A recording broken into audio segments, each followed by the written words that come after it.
नमस्कार मित्रमैत्रिणींनो, ब्लॉग्सची प्रतीक्षामध्ये तुमच्या सर्वांचं मनापासून स्वागत आहे। आशा करते की तुम्ही सर्वजण खुशहाल जीवन जगत असाल। आजची रेसिपी ही रेसिपी नसून ही माझ्या आयुष्यातली गोड आठवण आहे।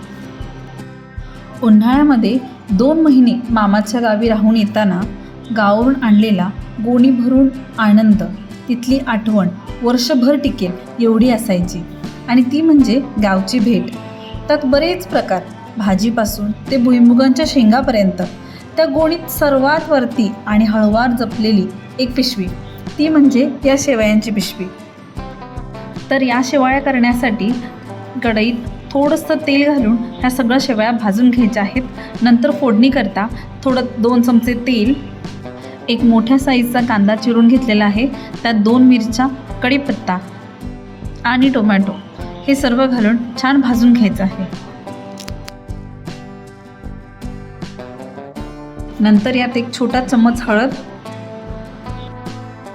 आपली फोडणी तयार झाल्यानंतर तुमच्या शेवयांच्या अंदाजानुसार तुम्ही पाणी घेऊ शकता।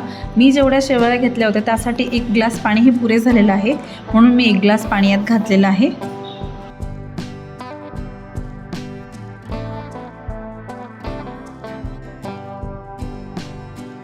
आपल्या आवडीप्रमाणे यात शेंगदाण्यांचा सुद्धा वापर करायचा आहे। चवीपुरतं मीठ देखील यात टाकून घ्यायचं आहे।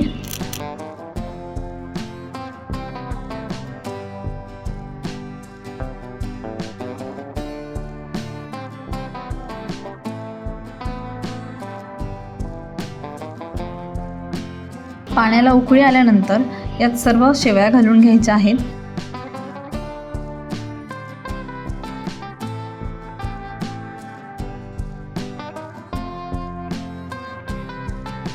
शेवया पाण्यात टाकल्यानंतर याला छान मिक्स करून 1-2 मिनिट झाकून ठेवायचं आहे शिजण्यासाठी।